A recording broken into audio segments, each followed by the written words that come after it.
the most disturbing videos on the internet today. Let's dive in.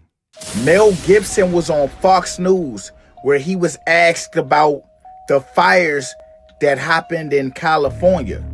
To me, I'm not gonna lie, it seemed very, very odd. He was answering questions with a lot of sarcasm. He said, "We know." Then he said, "They know." If you know, you need to say it. Because I want to know who they is. But I do have a clue. This could be tragic with these winds. I think we know who the culprits are. Well, I know they were messing with the water. Is it on purpose? Which, it's an insane thing to think. But It just seemed a little convenient that there was no water, and and that the wind conditions were right, and that there are people ready and willing and able to start.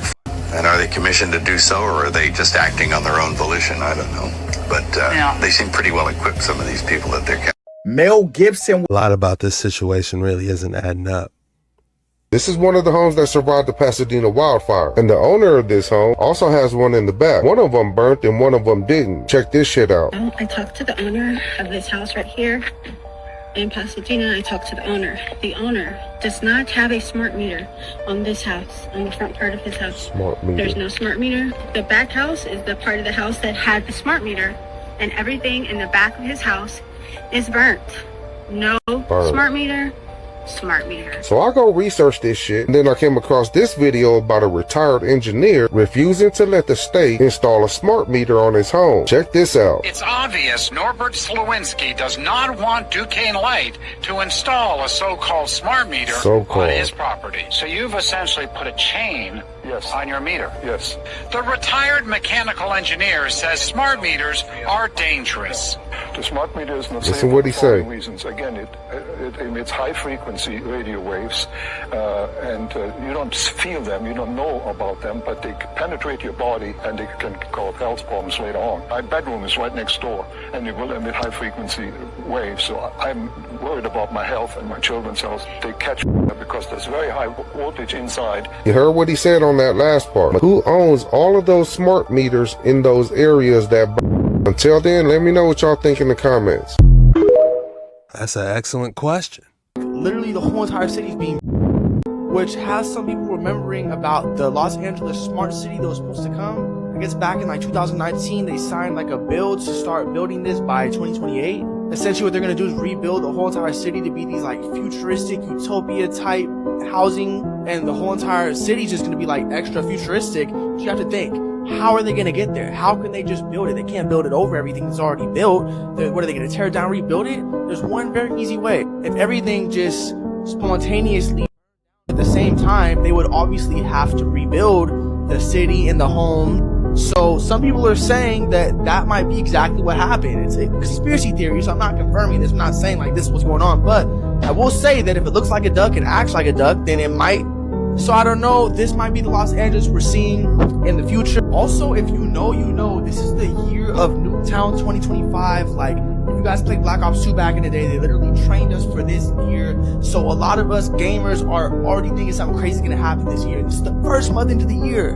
And if you don't know, Nuketown is pretty much like a futuristic city that was rebuilt after the first city was kind of sus if you ask me. Let me know what you think in the comments. Click that red plus to follow for more, and I'll see you guys in the next video. Ask me how I know I'm in hell right now. There's a driverless damn car, nobody in the car, with a billboard that says, humans are so 2023. Hire an AI. This is a real life billboard in San Francisco, California. Nobody can afford housing. But wait, your employee needs rest? Wait, healthcare? Wait, they need to eat lunch? That is so 2023. Humans are so 2023. Hire an AI. Over the course of the next several years, Los Angeles will be host to the World Cup, and then the Super Bowl, and then the Olympics. With this rebuilding effort needing to take place, is LA going to be ready for all of those global events? My humble position, and it's not just being naively optimistic, that only reinforces the imperative moving quickly, doing in the spirit of collaboration and cooperation, Donald Trump, to his credit, was helpful in getting the Olympics to the United States of America, to get it down here in LA. We thank him for that. This is an opportunity for him to shine, for this country to shine, for California and this community to shine. The opportunity with all of that and all that opportunity and that pride and spirit that comes from not just hosting those 3 iconic games and venues, but also the opportunity, I think, to rebuild at the same time. And that's why we're already organizing a Marshall Plan. And we already have a team looking and reimagining LA 2.0. And we're making sure everyone's included, not just the folks on the coast, people here that were ravaged by this disaster.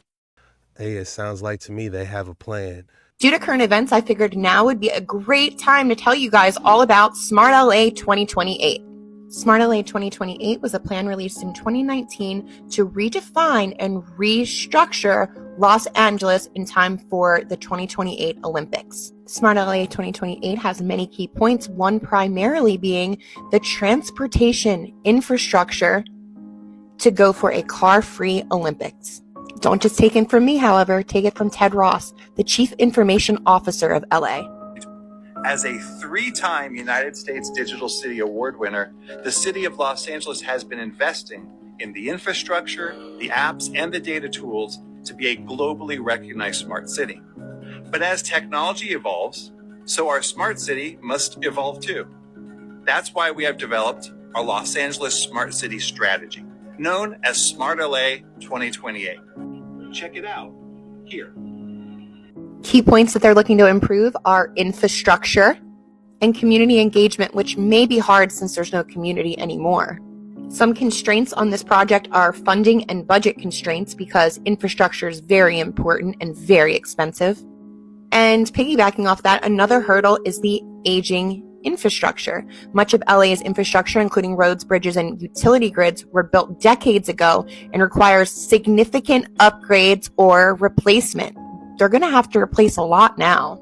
With that comes retrofitting challenges. Adapting existing systems to modern standards is often more complicated and costly than building a new infrastructure. How about that? It would be cheaper for them to just build new infrastructure instead of repair and fix the old. Traffic congestion. A lot of people living in LA means a lot of traffic. I guess it's kind of weird that a lot of people won't be living in LA now. Environmental concerns, because a lot of residents mean high carbon emissions from cars and high water usage, which we know LA is already struggling with the water usage because the firefighter said that there's no water to put out the right now. The hydrants are running dry. And as we know, wild are a big environmental concern. Regulatory and bureaucratic hurdles are a big concern as well because, you know, it's going to be hard getting things approved when there's so many people living and working in LA. And stakeholder coordination. But I guess it's really not going to be that hard to convince people to fix a city that no longer exists. You're just building from the ground up, right? It's hard to get equity and public support because of gentrification concerns. Infrastructure improvements can lead to displacement in lower income communities, creating opposition to certain projects. But I guess there's not going to be much opposition now. And the digital divide. Technological integration, because integrating smart sensors to existing infrastructure is very complex. But again, I guess there's now not much infrastructure to have to work with. And public transit challenges, because with everybody living in LA, converting everybody to public transit was an uphill battle. And project timelines were under constraints because so many people live and work in LA. I guess it's lived and worked in LA. Now that you mention it, I'm actually pretty sure that Lahaina was going through the same thing and faced the same issues, right? What a coincidence.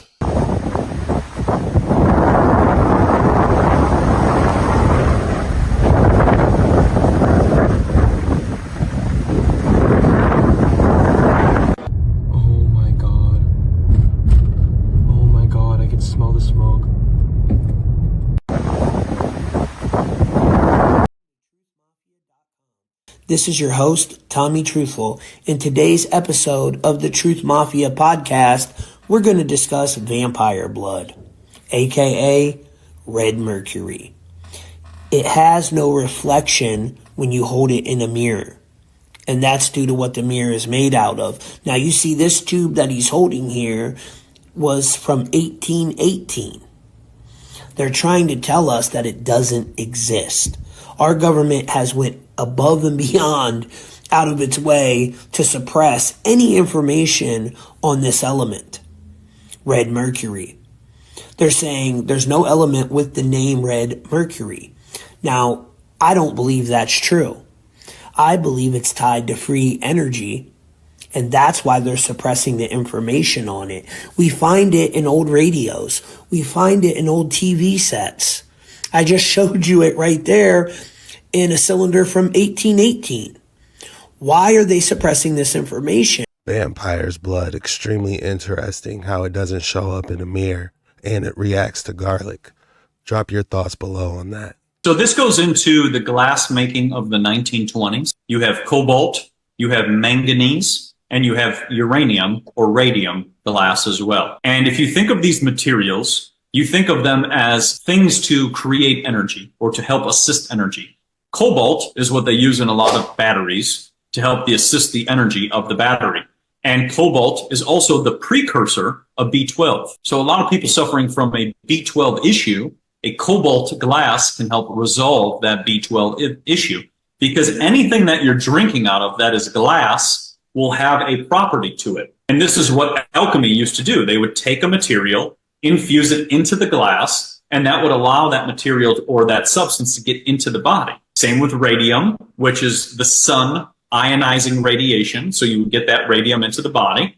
And then same when you get into manganese. I had a lady reach out who she was doing manganese. She got a manganese glass. She gave it to her grandmother. Her grandmother had depression and her depression was fixed. And she's like, I can't believe it. I just drank out of a glass. Well, think about it. Anything that you're drinking out of has a property. And cobalt is a very, very highly conductive one. And when you get into the 1929 Great Depression, which was orchestrated. So this goes into the glass making of. It kind of makes you wonder why every beverage is either sold in plastic or aluminum. If you're enjoying this type of content, please consider hitting that like and subscribe button, because I do this every single day and I love to see you tomorrow. Crafted from volcanic glass, this striking head represents Pharaoh Senwosret III, renowned for his efforts to centralize authority. Senwosret III curtailed the influence of the feudal nobility, solidifying the power of the monarchy and redefining the structure of the Middle Kingdom. Crafted from volcanic glass. I'm extremely curious about the methodology of how this statue was produced. If you look at how smooth the lines are, how smooth the face and nose is, it's almost mechanical, machine-like. This is the oldest map of the world in the world. And it's this which is so exciting, because it has cuneiform writing in it which says it's the Bitter River. And this water was deemed to surround the known world, because the area inside the double ring is ancient Mesopotamia itself. The Bitter River? So that sounds like it's extremely cold, maybe like the ice wall. You might have to watch this one twice. This is Baalbek. And if you've never seen this place before, it is absolutely massive. Baalbek is in Lebanon. A little mainstream research will tell you that this is a Roman ruin, but I'm about to tell you why it's not. Now, the temple itself is huge, but it sits on a foundation that's going to blow your mind. The biggest of those stones is 1,200 tons, and the only thing that we have today that can move that are these mobile cranes. Now, some argue that this was concrete, but this is also not true because we know where the quarry is. It's pretty close. Ironically, Jimmy from Bright Insight posted a video of one of these cranes trying to lift a smaller stone and failing to do so. Now, the story you're going to get is that they were dragged with ropes on logs. Now, lifting the stone is one thing, but moving the stone is even harder. This is the biggest dump truck in the world, and it can only move 496 tons, and it is that big. Now, looking at the quarry itself, it appears that they could move these stones pretty easily. It also looks like it was abandoned as they were working. That quarry is also not a granite quarry, and that is a granite pillar in Baalbek. That granite is from Aswan in Egypt, a 21-hour drive today over water. On the ceiling of Baalbek, you're going to find a Star of David, which is a clearly Hebrew symbol. Inside that star is a lotus, a signature of Hindu builders. Shared this symbol with their pals, the Egyptians, who revered the flower and also incorporated it into their architecture.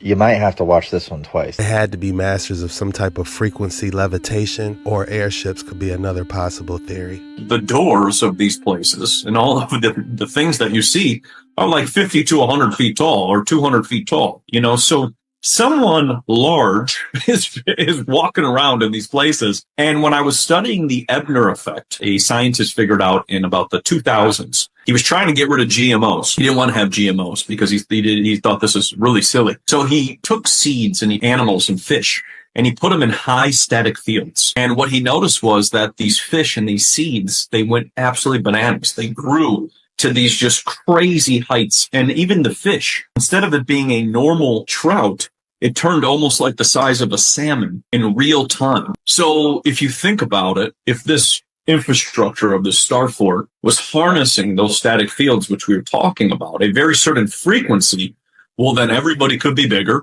Food can be more abundant, energy can be free, and people are living in a completely different realm. Versus me and you right now, you know, with all this nonsense wires and all kinds of garbage that they try to give us, it's all horribly inefficient. It's like 10% efficiency rates. The doors of these places. Could it be possible that the giant trees played a contributing factor to accelerated growth?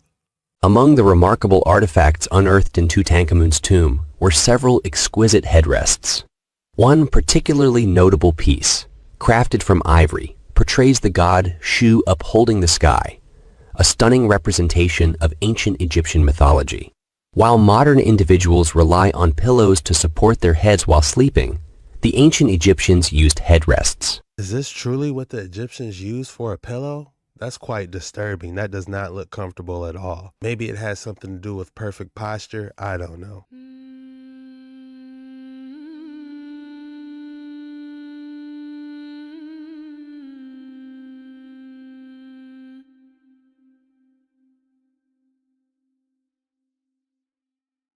I mean, they do look like they were CNC engraved into the cliff side there.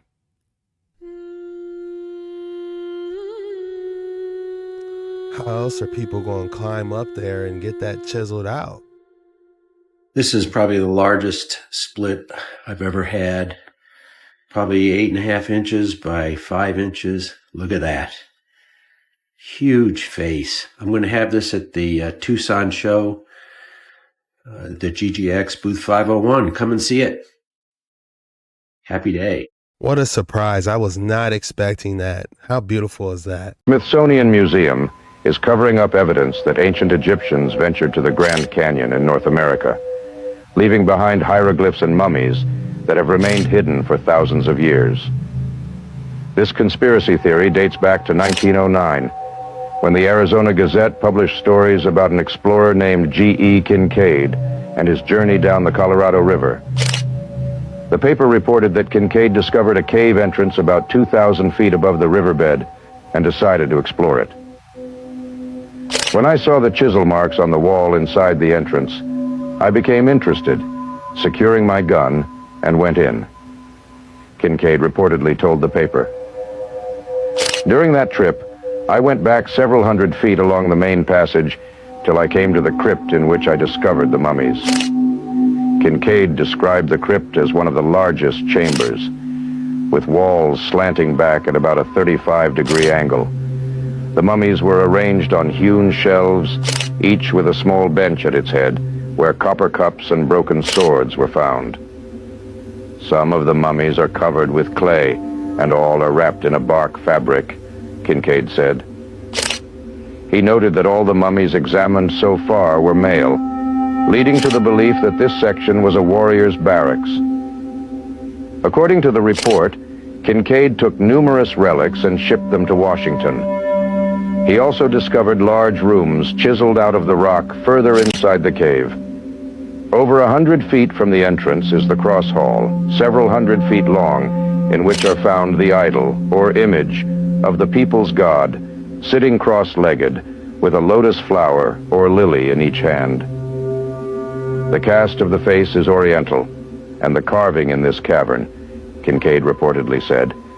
The idol almost resembles Buddha, though the scientists are not certain as to what religious worship it represents. Considering everything found thus far, it is possible that this worship most resembles the ancient people of Tibet. The report claimed Kincaid found numerous other artifacts, including vases, urns, and copper and gold cups, which the Smithsonian was investigating. Most intriguing of all were the hieroglyphics. On all the urns, walls over doorways, and tablets of stone found by the image are mysterious hieroglyphics, the key to which the Smithsonian Institute hopes yet to discover. The engraving on the tables likely has something to do with the religion of the people. Similar hieroglyphics have been found in southern Arizona. Among the pictorial writings, only 2 animals are found. One is of prehistoric type, the report stated. Despite the extraordinary nature of these claims, the Smithsonian denies any involvement in such a discovery and asserts there are no records of Kincaid's existence.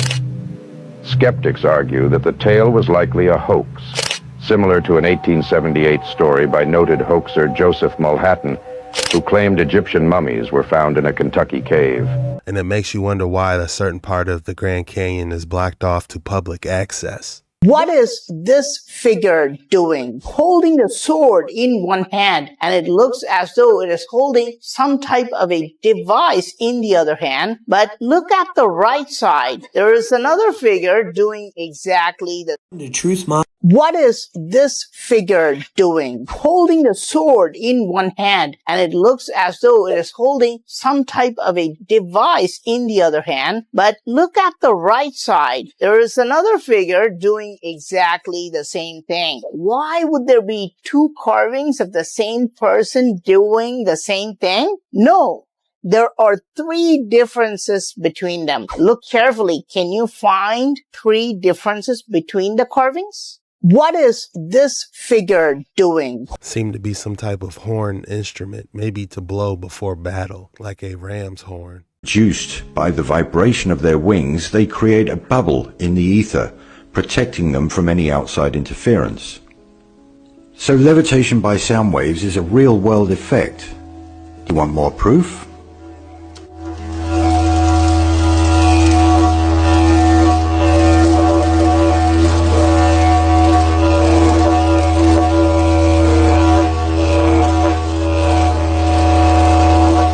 That the bug wings themselves were creating an anti-gravity phenomena under certain conditions. These technologies are known and used in modern-day aircraft manufacture.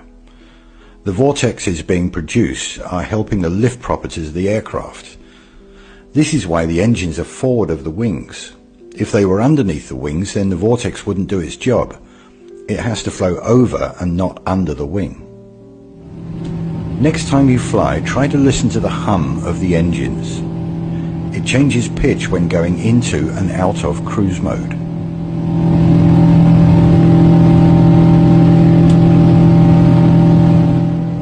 Just pure speculation here, but there are large cavities in the wings, which are tested with compressed air and not liquids, by the way, and the engines produce a distinct hum, just like the bees do.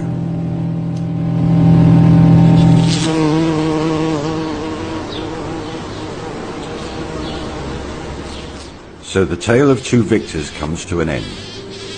I highly recommend watching all the video links in the description box, as you will gain a much better understanding of the natural forces at work here.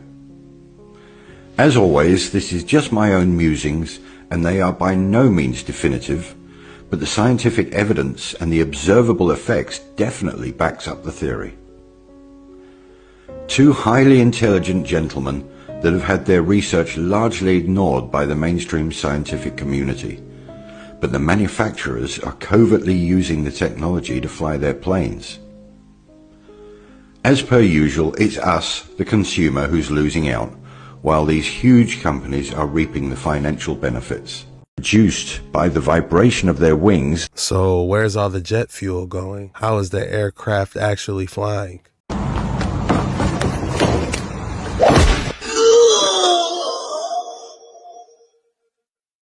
What were they both doing? What was the guy doing on the mic? And why was the guy trying to do that flip? Yeah, I'm gonna need to. I'm probably gonna cut this tree down. Nice.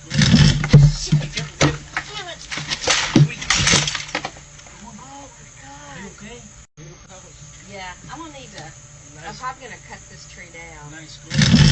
Damn it! Oh God. Are you okay? The guy he tried to die for her, and you heard her say, "Dang it." Right when she said "dang it," she knew it was over. She was going forward.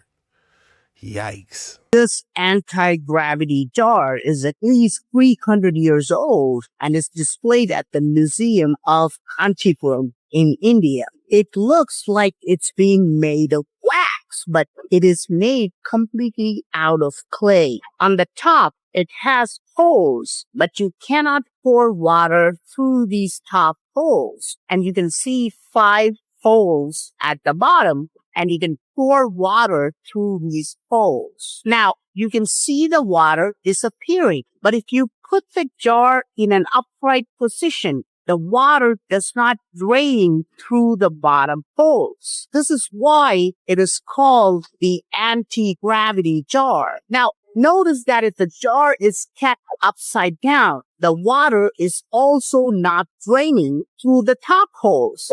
How did the water magically disappear? Where did the water go? The only way to get the water back is by using the spout. All the water we added through the bottom can be retrieved only through the spout. How is this possible? I mean, that clearly shows that our ancestor put a lot of thought into the processes of making everything. Guys, check this weird video out. Looked like something with tentacles or something like that in the sky. That is the weirdest. This sighting is strange. You guys let me know what you think about this. Drone, UFO, aliens, or maybe AI. I don't know. Check it out. What? Can you keep trying? It's like an alien.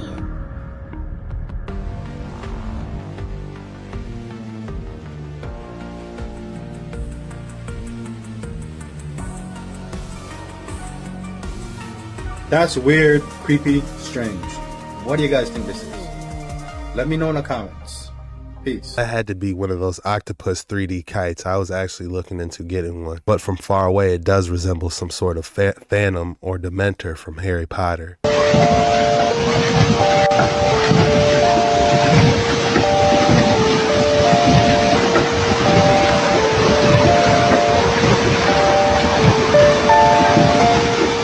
I mean, if you're in the middle of the jungle or if you're living off grid, this may be an efficient way to wash clothes. You might even be able to hook up a few gears and get some wattage.